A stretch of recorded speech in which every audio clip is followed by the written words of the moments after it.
नहीं, हाँ या ना, मेरे को तो ना सुनाई दिया। आएगी आएगी, बहुत मेहरबानी। और नहीं भी आए तो हाँ हाँ कर देना, तो मुझे तो अच्छा ही लगेगा कि समझ में अच्छा है। आप लोग गुस्सा भी होगे तो पता नहीं लगेगा क्या बोला आपने, तो मैं तो यही सोच के जाऊंगा बढ़िया लगा। तो आज विश्व महावीर चिल्लाराय जी की 514वीं जयंती है, बर्थ एनिवर्सरी है। यहाँ आज गोसाई गांव कूच बिहार महाराज अनंत राय की धरती पे आने का मौका मिला, आप लोगों के दर्शन का मौका मिला। ये धरती हमारे राजमाता गायत्री देवी की पीहर भी है।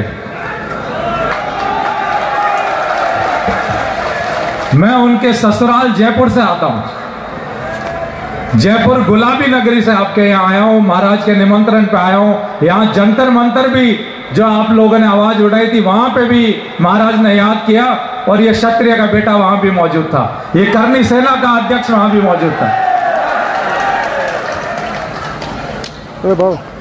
तो राजमाता गायत्री देवी की मेहरबानी और उनका आशीर्वाद मेरे दादाजी पर भी रहा है। उनके सानिध्य में ही वो चंद्रशेखर जी जब प्रधानमंत्री थे तब ऊर्जा मंत्री थे केंद्र में, उनसे फिर कालवी साहब मेरे पिताश्री ने करनी सेना खड़ी करी, और समाज के बार बार जो भी मुद्दे थे पार्टी को दरकिनार करते हुए, चाहे बीजेपी हो कांग्रेस हो, उनको दरकिनार करते हुए सबसे पहले उन्होंने समाज की बात रखी। उन्होंने कई बार पार्टियों को छोड़ा है। तो साहब एक बात जरूर बोलते थे कि जो अपने बाप का नहीं वो अपने समाज का नहीं, और जो अपने समाज का नहीं वो राष्ट्र का कभी नहीं हो सकता। तो इस क्षत्रिय का और राजपूत का बेटा जो ये पूरी सरकारें भ्रमित करते हुए आ रही है आप लोगों को, पूरे भारत को, पूरे क्षत्रिय समाज को, पूरे 36 कौम को, चाहे वो कोई भी जाति का हो, कि क्षत्रिय समाज एक नहीं है, वो टूटा हुआ है। चाहे राजवंशी को अलग कर देते हैं, कभी हमारे राजस्थान वालों को अलग करते हैं, कभी तोमर को अलग कर देते हैं, कभी किसी को क्या बांट के पाकिस्तान वालों को अलग कर देते हैं, नेपाल के राणाओं को अलग कर देते हैं। वो ये अलग नहीं है, क्षत्रिय और राजपूत एक ही जाति में आता है। ये मतगणना कर देते हैं सभी जातियों की कि ब्राह्मण तो ये है 30%, SC ST 40%, फलाना ढिमका 2% 5%, तो राजपूत क्षत्रियों को तो गिनते नहीं है वो कि ये तो 2 या 3% ही है। तो ये मुहिम चलानी पड़ेगी पूरे देश में, राजस्थान से लेके कूच बिहार से लेके कश्मीर से लेके कन्याकुमारी और गुजरात से लेके असम तक, आपके नॉर्थ ईस्ट तक ये मुहिम चलानी पड़ेगी कि क्षत्रिय समाज जो है, चाहे राजपूत कोई भी जाति का हो, राजपूत क्षत्रिय वो एक है, उसकी मतगणना अपने को करानी जरूरी है, और भारत सरकार को ये करानी जरूरी है। क्योंकि इन सरकारों ने इस लोकतंत्र में यह छिपाया गया है कि क्षत्रिय और राजपूत का क्या योगदान है राष्ट्र के निर्माण में, भारत के निर्माण में, अखंड भारत के निर्माण में। और अभी से नहीं, राजपूत काल में और क्षत्रिय काल में ही भारत को सोने की चिड़िया बोला जाता था। और आज इनको देख लो, इस देश को इन्होंने तंदूरी चिकन बना के रखा है, सोने की चिड़िया के बजाय तंदूरी चिकन बना डाला है। भारत की नोच के इन्होंने खा के, तंदूर में झोंक के, जला के, सबके सामने इन्होंने पुरस दिया है कि जो जिसका चीर हरण कर सकता है, इसको कितने टुकड़ों में बांट सकता है देश को, कौन कितने पैसे देके इसको खरीद सकता है, इस चिड़िया को खरीद के ले जाओ तुम। ये क्षत्रिय अब सहेगा नहीं इसको, ये नारायणी सेना इसको नहीं सहेगी, ये कूच बिहार नहीं सहेगा, और ये भारत का क्षत्रिय अब नहीं सहेगा। क्योंकि इस राष्ट्र के निर्माण में क्षत्रियों का सबसे बड़ा योगदान रहा है। 500 से ज्यादा राजघराने इस भारत के निर्माण में योगदान रहा है उनका।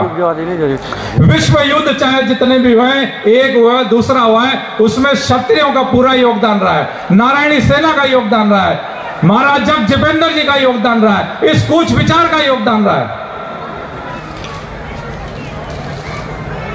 और क्षत्रियों ने राजघरानों के साथ साथ अपने जमीनें दिए, हॉस्पिटल बनाए, स्कूल बनाए, कॉलेज बनाए। उन्होंने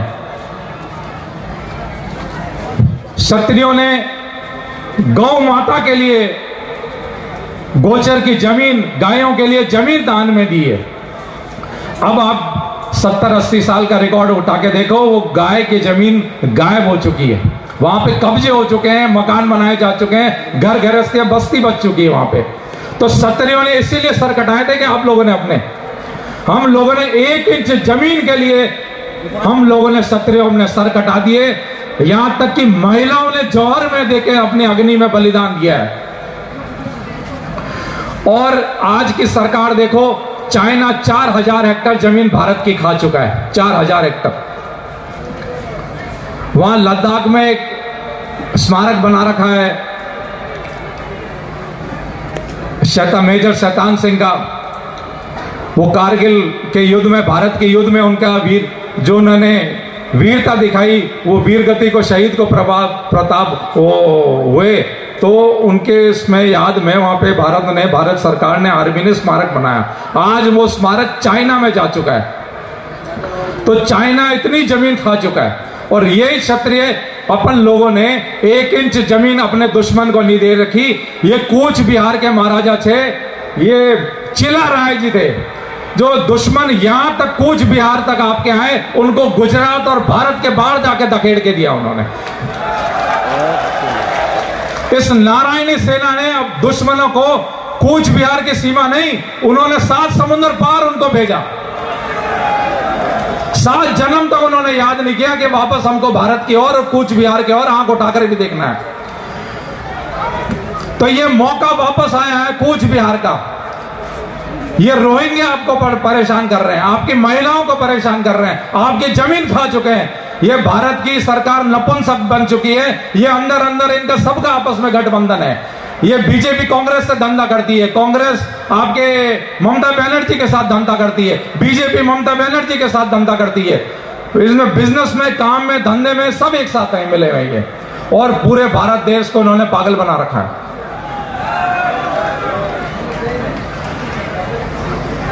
अब ये क्षत्रियों की जिम्मेवारी है, कूच बिहार की जिम्मेवारी है, और भारत के जितने भी क्षत्रिय हैं उनसे आह्वान है मेरा कि आप लोगों की मातृभूमि है ये, आप लोगों की पीढ़ियों का बलिदान है ये। सोने की चिड़िया आप लोगों ने बना के रखा था इसको। आप लोगों को इस मातृभूमि को बचाना है, क्षत्रियों को एक होना है और इस भूमि को वापस होना है। इस भूमि का शोषण और बलात्कार होते हुए आप लोग कैसे देख सकते हो? आप लोगों को खड़े होने की अब जिम्मेदारी है। यहां की जनता की आप कारोबार महाराज अनंत राय को दीजिए। आप ये जैसा आपको निर्देश करते हैं, जैसा आवाज करते हैं, इनको कोई कमी है क्या? ये रुपए पैसे की इनको कमी नहीं है। राज्यसभा के ये सदस्य हैं, इनके बच्चों को, इनके परिवार को कोई कमी नहीं है रुपए पैसे से, लेकिन ये आपके लिए खड़े हैं। ये क्षत्रिय आपके लिए खड़ा है, करनी सेना आपके लिए खड़ी है, राजेंद्र जी नरू का आपके लिए खड़े हैं। ये आज राजेंद्र जी असम से आए, आज मध्य प्रदेश से आए, हर क्षत्रिय हर कोने से, नेपाल से आपके पास आया है। इसलिए आया है कि भारत की धरती की दुर्गति हो रही है और भारत के लोगों की दुर्गति हो रही है। जो आंख इन लोग भारत की सरकारों ने बंद करी है, ये आंख इनकी खोली जाएगी। नहीं खोलते तो इनकी आंख में तेल डाल के इनकी आंख भी फोड़नी चाहिए हमको।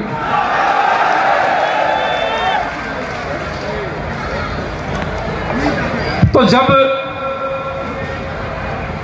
महावीर चिला राय जी को जरूरत नहीं थी, महाराणा प्रताप को जरूरत नहीं थी, झांसी की रानी को जरूरत नहीं थी, महाराज अनंत राय को जरूरत नहीं है, रुपए पैसों से सब तरीके से सक्षम है, लेकिन वो खड़े हैं आप लोगों के लिए, वो खड़े हैं इस मातृभूमि के लिए, वो खड़े हैं आप महिलाओं के लिए, बच्चों के लिए, आने वाली पीढ़ी के लिए, आपके लिए खड़े हैं। उनका दुख इस बात का है कि भारत जो सरकार है, यहाँ की जो आपकी बंगाल की जो सरकार है, यहाँ घुसपैठिया है, इसको उग्रवादी देश, एक दूसरा पाकिस्तान, दूसरा कश्मीर बनते हुए हम लोगों को दिख रहा है। महाराज अनंत राय जी को दिख रहा है। वो दुख इनको हो रहा है, वो दुख क्षत्रियों को हो रहा है, वो दुख भारत की हर जनता को होना चाहिए कि हमको गुलाम बनाया गया है 1947 के बाद। 1947 के बाद हम पहले गुलाम नहीं थे, हमको इन सरकारों ने गुलाम बनाया है, और सरकारों की इस जंजीरों को अब तोड़ना है, इस ढोंगी लोकतंत्र को अपने को तोड़ना है, और इस मातृभूमि, इस कूच बिहार की भूमि को आप लोगों के लिए बचाना है। आने वाली पीढ़ी को आप लोगों को बचाना है, इन महिलाओं को बचाना है, आपकी इस धरती को। जो खेती, आज किसान का आंदोलन हो रहा है, वहां पे लोग किसान को ये पागल बना रहे हैं वहां पे, क्या आपको मिनिमम रेट, हम मिनिमम ये रेट नहीं दे सकते किसान को। इन्होंने बड़े बड़े गोदाम बनाने की अनुमति दे दी है। किसान, आप लोगों के पास कितना अनाज रखते होंगे? 100 बोरी, 50 बोरी, 200 बोरी ज्यादा से ज्यादा। गांव में किसी के पास अनाज इकट्ठा करने का गोदाम नहीं है, जिले में नहीं है, मंडियों में, सरकारी मंडियों में है वो, लेकिन बड़े बड़े गोदाम वो भी इकट्ठे नहीं कर सकते। ये अडानी अंबानी है जिन्होंने पानीपत में चावल के और गेहूं के बड़े से बड़े गोदाम वहां के इकट्ठे कर रखे हैं। पूरे राज्य का, पूरे देश का वो अनाज वहां पे इकट्ठा कर सकते हैं वो। तो हम में तो हिम्मत नहीं है अनाज इकट्ठा करने की, तो ये बिल किसके लिए पास किया है? जब अनाज हम लोग इकट्ठा नहीं कर सकते तो ये बिल दिया क्यों? हमको चाहिए सबसे कम रेट, हमको अनाज की हमारी रेट दे दो, गेहूं की, चावल को हमसे कम हमारी रेट दो हमको। तो ये सरकारें बार बार आप लोगों को पागल बना रही है। आप लोगों को आंख खोलने की जरूरत है, आप लोगों को जागृत होने की जरूरत है। राम राज्य में लड़ाई हुई थी, एक महाराज थे, उन्होंने कुत्ते को लाठी मार दी थी। आप लोगों ने पढ़ा होगा, कथाओं में सुना भी होगा। महाराज ने कुत्ते को लाठी मारी तो राम भगवान ने जो निर्णय लिया उस कुत्ते पे छोड़ दिया कि तेरी जो इच्छा हो, तू महाराज को जो दंड देना चाहता है इनको दंड दे दो। कुत्ते ने दंड दिया महाराज को कि साहब आप इस मंदिर के महंत बन जाओ। राम भगवान ने कहा ठीक है, कुत्ते के निर्णय लिया है, उसने जो दंड दिया महाराज को, इस मंदिर की सेवा करेंगे, जो भी रुपए पैसे आएगा सब महाराज का। ब्राह्मण को ये दिया गया, लेकिन लोगों ने, वहां की जनता ने इसको स्वीकार नहीं किया। भाई जो केस तो हुआ वो 2 लोगों के अंदर हुआ, तो जनता तीसरे का क्या लेने देना। लेकिन राम राज्य में जनता इतनी जागरूक थी कि निर्णय हमारा नहीं, उन दोनों का भी हुआ है, कल हमारे साथ भी ये हो सकता है। तो आपने निर्णय लिया, तो आपने गलत निर्णय लिया, इस निर्णय को हमको समझाओ। तो राम भगवान ने उस कुत्ते को पूछा, भाई जनता पूछ रही है, तुमने निर्णय लिया तो कैसे लिया? जनता का कोई लेना देना नहीं है, लेकिन जनता पूछ रही है तो तेरे को जवाब देना पड़ेगा।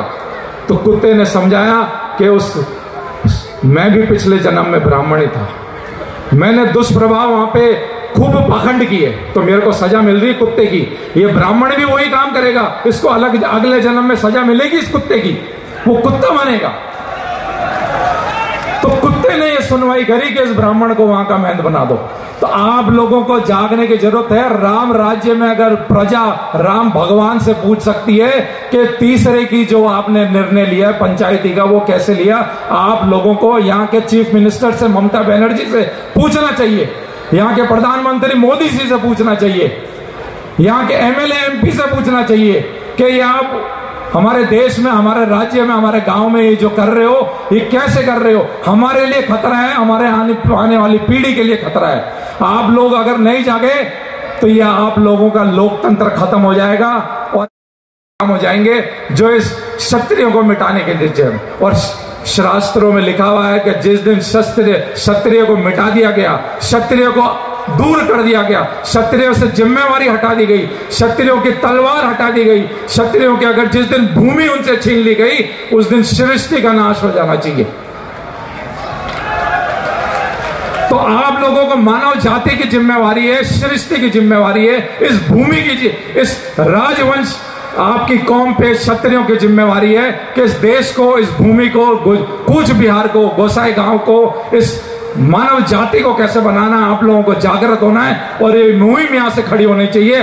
आप लोगों का खून उबलना चाहिए, आंख में ज्वाला होनी चाहिए, खून में उबाल होना चाहिए कि यहाँ की धरती लाल हो जाए, फिर से महाराणा प्रताप की हल्दी घाटी की जैसे धरती लाल हुई थी। कूच बिहार के अगर ये नहीं मानेंगे तो ये रोएंगे होगा जो यहाँ पे दुष्प्रभाव हो रहा है, ये बता दिया जाएगा और फिर से इस कूच बिहार की धरती को लाल करा जाएगा। और इस सरकार के आंख में तेल डाल के इनके मुंह बंद करने चाहिए कि तुम्हारी सरकार हमको नहीं चाहिए, हम हमारी सरकार, हम हमारे भविष्य का हम खुद निर्णय ले सकते हैं। कूच बिहार महाराज अनंत राय का आप साथ दीजिए, उनके साथ पूरे देश का क्षत्रिय जागृत हो रहा है, देश का पूरा क्षत्रिय एक हो रहा है, पूरा राजपूत एक हो रहा है। और राजपूत खुद के लिए एक नहीं हो रहा, अनंत राय खुद के लिए एक नहीं हो रहे, हम हमारे परिवार के लिए एक नहीं हो रहे, हम पूरे राष्ट्र के लिए एक हो रहे हैं, हम सभी कौमों के लिए एक हो रहे हैं, इस राष्ट्र को बचाने के लिए एक हो रहे हैं।